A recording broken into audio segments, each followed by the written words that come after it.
जय गुरुदेव, जय गुरुदेव, जय गुरुदेव। परम पूज्य स्वामी जी महाराज के चरणों में अनंत कोटि वंदन नमन। सभी सत्संगी भाई बहन, ग्रामवासी, बच्चे बुजुर्ग सभी को सादर सप्रेम जय गुरुदेव। कौन सा गाँव है? सबसे पहले आपकी शंका का निवारण किया जाए। आप ये कह रहे होंगे ये भगवान का नाम की जगह जय गुरुदेव क्यों बोल रहे हैं, तो उसको थोड़ा सा समझ लो।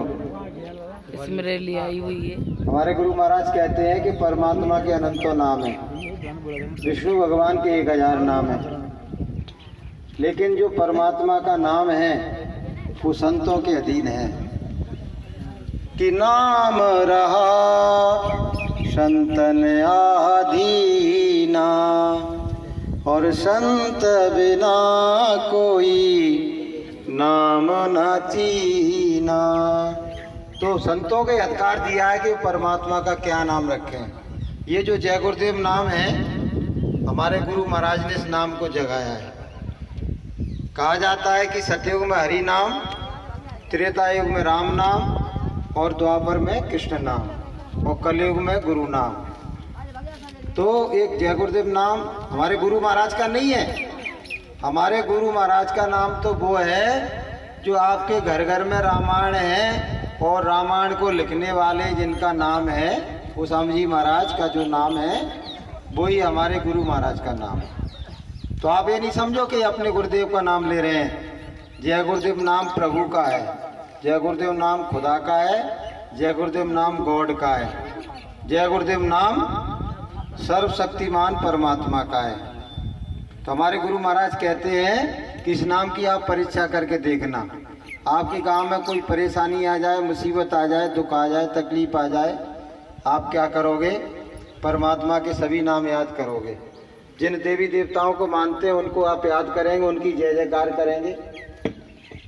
लेकिन अगर वो विपत्ति नहीं जा रही है, मुसीबत दूर नहीं हो रही है, बीमारी दूर नहीं हो रही है, कोई आदमी बेहोश हो गया, दवा देने से होश में नहीं आ रहा है, तो आपको क्या करना है? उस आदमी के कान में 11 बार जय गुरुदेव नाम प्रभु का बोलना है। ये हम साथ में फोटो इसलिए लाते हैं कि आप इसको देख लें। गुरु महाराज कहते हैं कि वो जो बेहोश आदमी है जब होश आएगा तब वो बताएगा कि इस तरह से एक श्वेत वस्त्रधारी महात्मा मेरे सपने में आए और उन्होंने मुझे जगा दिया।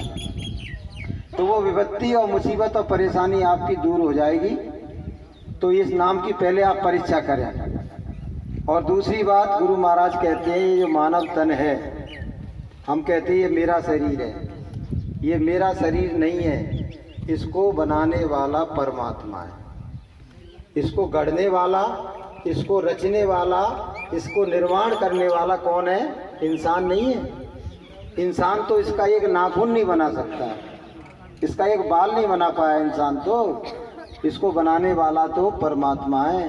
और परमात्मा को भी इसको बनाने में 9 महीने लग जाते हैं, 1-2 दिन नहीं लगता है। भाई साहब जरा सुन लो, 2 मिनट के लिए सुन लो, आपकी बात हम भी सुनेंगे, आपको समय देंगे, आपको थोड़ा सा सुन लो, आप तो आपस में बोलते ही रहते हैं। तो परमात्मा को भी इसको बनाने में 9-10 महीने लग जाते हैं कि अष्ट कमल का चरखा बनाया और 5 तत्व की पूनी और 9-10 मास गुणन को लागे और मूर्ख मैली कीनी। इसको, जिस शरीर को परमात्मा ने बनाया है वो शरीर ही नहीं है। गुरु महाराज कहते हैं कि ये सच्चा मंदिर है, ये सच्ची मस्जिद है, ये सच्चा गुरुद्वारा है। क्यों है? क्योंकि इसमें ईश्वर का अंश आत्मा बैठी हुई है। ईश्वर अंश जीव अविनाशी और चेतन अमल सहज सुख राशि। तो ईश्वर का अंश जो कि परमात्मा का ही रूप है, वो आत्मा हमारे शरीर में बैठी हुई है। तो ये सच्चा, गुरु महाराज कहते हैं ये सच्चा मंदिर है, ये सच्ची मस्जिद है और सच्चा गुरुद्वारा है। तो हम क्या करते हैं? हमने ये मंदिर बनाया, किसी ने बनवाया होगा, आप में से किसी ने बनवाया, तो ये मंदिर जिस भी देवता का हो, जब हम इसके अंदर जाते हैं तो बड़ी पवित्रता का ध्यान रखते हैं।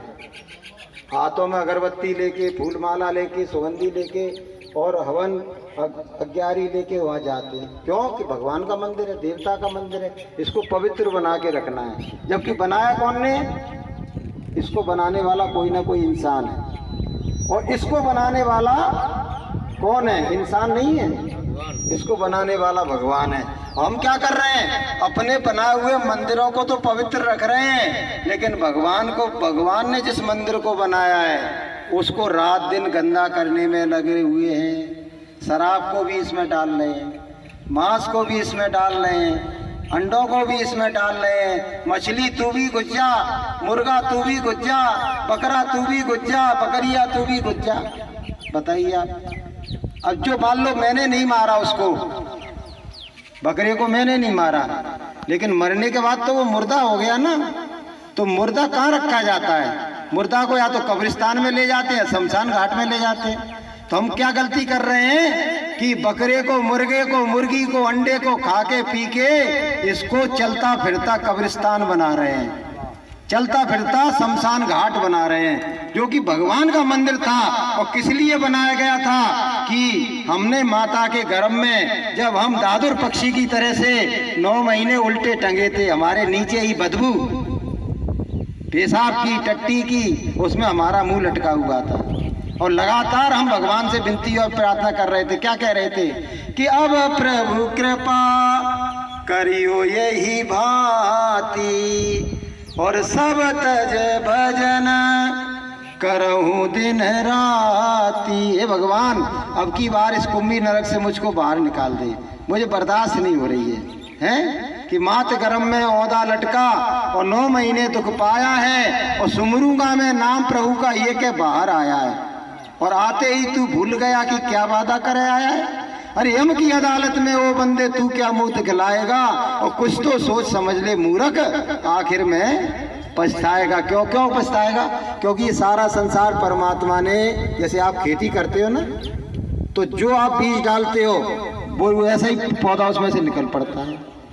कि करना था सो ना किया, और अब करता क्या होए, और बोया पेड़ बबूल का तो आम कहाँ से होए। जिन जीवों को मारोगे, जिन जीवों को काटोगे, जिनकी हत्या करोगे, जिनके साथ बुरा व्यवहार करोगे, जिसके साथ हिंसा करोगे, कत्ल करोगे, तो परमात्मा ने ऐसा विधान बनाया है संसार में कि कर्म प्रधान विश्व रच राखा, और जो जस करही सो तस फल चाखा। गुरु महाराज हमारे कहते हैं, बड़े ध्यान से सुनो, कि ये जो जीव जंतु है ना, पशु पक्षी प्राणी मात्र जो संसार में आपको इंसान के अलावा दिख रहे हैं, ये भी कभी इंसान थे।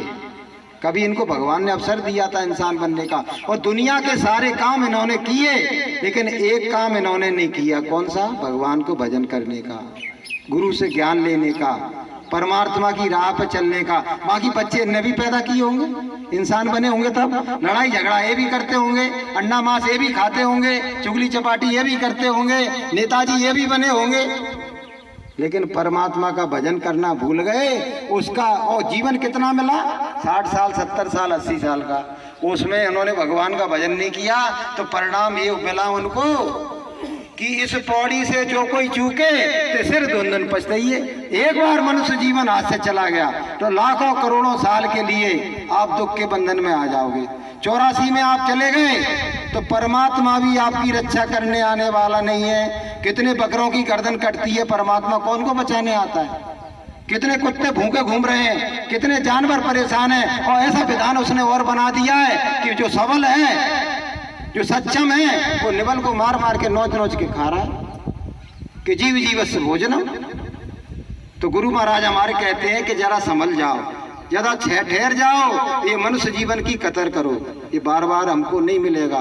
क्योंकि हमने परमात्मा से करोड़ों साल तक पहले तो विनती की, तब तो जाके ये मिला कि कोट जन्म भटका जब खाया, और तब तूने मानस जन्म पाया, और कई जन्म भय कीट पतंगा, और कई जन्म गजमीन कुरंगा। करोड़ों साल भटकते रहे। जो 84 लाख योनियां बनाई है ना परमात्मा ने, उनमें करोड़ों साल गुजर जाते हैं। उसके सबसे आखिरी में आपको बताएं, बड़े ध्यान से सुनना आप, सबसे आखिरी में पहले तो 27 लाख प्रकार की वनस्पति जगत, फिर 14 लाख प्रकार के कीड़े मकोड़े, फिर 9 लाख प्रकार के वायु जीव और 30 लाख प्रकार के छोटे छोटे उखमत जीव रहते हैं। और उसके बाद 4 लाख प्रकार के तो ये है भूत प्रेत या सिकंदर गंधर्व, उसमें अपन इंसान भी शामिल है। तो सबसे आखिरी में हमारा नंबर आता है काय में? गाय की योनि में। जो पुरुष बैठे हैं वो बैल बनते हैं और जो स्त्रियां हैं वो गाय बनती हैं। लेकिन आजकल क्या हो रहा है कि गौ माता को भी काटा जा रहा है, उसको भी मारा जा रहा है कि कटती गाय करें पुकार और बंद करो ये अत्याचार। उनको मार मार के उनका, ये भारत देश है ना, ये धर्म भूमि कर्म भूमि, इसको भोग भूमि बना लिया गुरु महाराज कह रहे हैं। और सबसे ज्यादा मांस की मंडी भारत बन चुका है, पूरे विश्व में व्यापार हो रहा है मांस का। तो सुख धर्म कर्म यदि लाना है तो शाकाहार अपनाना है। अगर आप शाकाहारी नहीं हुए, आप सदाचारी नहीं हुए, आप ईश्वरवादी नहीं हुए, तो ये 5 तत्व का शरीर बना है और 5 तत्व का ही पूरा संसार बना हुआ है। हमने सारे तत्वों को नाराज कर दिया। देखिए जल तत्व कैसा विप्लव ला रहा है, लाखों करोड़ों को बाहर ले जा रहा है। कहीं अग्नि तत्व से आग लगी हुई है, कहीं वायु तत्व से तूफान आ रहे हैं। तो बहनों भाइयों, सारे तत्वों को नाराज कर दिया हमने अपने बुरे कर्मों से। सारे देवी देवताओं को भी नाराज कर दिया, स्वयं परमात्मा को नाराज कर दिया, कुदरत रूपी माँ को नाराज कर दिया, और देवतुल्य अपने माता पिता को भी हमने नाराज कर दिया, गुरुओं को भी नाराज कर दिया। तो आप ऐसे कैसे जिंदा रह पाओगे कि गिरी बदरिया पाप की बरस रहे अंगार, और संत ना होते जगत में तो जलमरता संत अभी तक खाक हो गया होता पूरी दुनिया। ये तो संत हैं।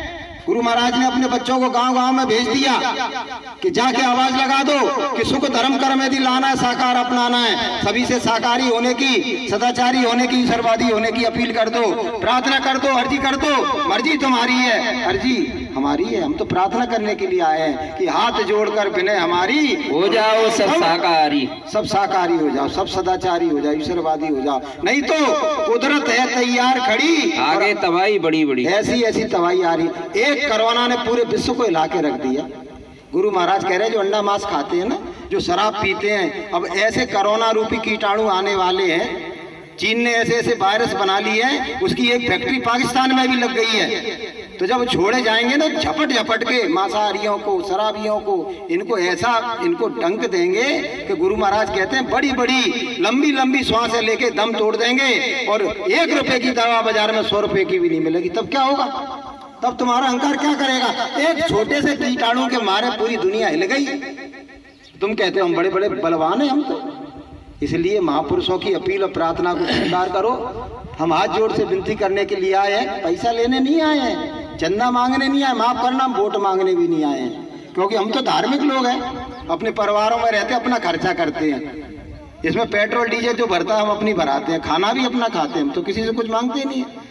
हम तो विनती प्रार्थना करने के लिए आए हैं कि आप शाकाहारी हो जाओ, सदाचारी हो जाओ, नहीं तो कुदरत है तैयार खड़ी और आगे तबाही बड़ी बड़ी, ऐसी तबाही आने वाली है कि गुरु महाराज कह रहे हैं कि लाशों को जलाने का और गाड़ने की जगह नहीं मिलेगी, कि लाशों पे लाशों का होगा नजारा, और सुनते तो जाना संदेश हमारा, और लाशें सड़ेंगी घर घर में और उठाने वाले ना मिलेंगे। यार जमाना बदलेगा।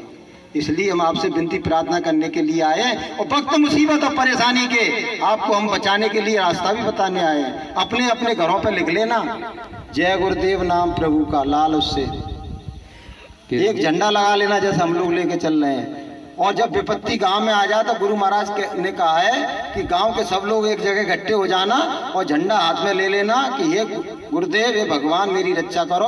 पूरे गांव की परिक्रमा लगा लेना और एक जगह खड़े होकर झंडा देवता को प्रणाम कर लेना। इस झंडे के देवता को मैं प्रणाम करता हूँ, तो पूरे गांव की गुरु महाराज कहते हैं परमात्मा की दया से रक्षा हो जाएगी। बोलिए प्रेम से लेकिन शर्त एक ही है कि सबको शाकाहारी रहने पड़ेगा, सदाचारी रहना पड़ेगा, ईश्वरवादी रहना पड़ेगा।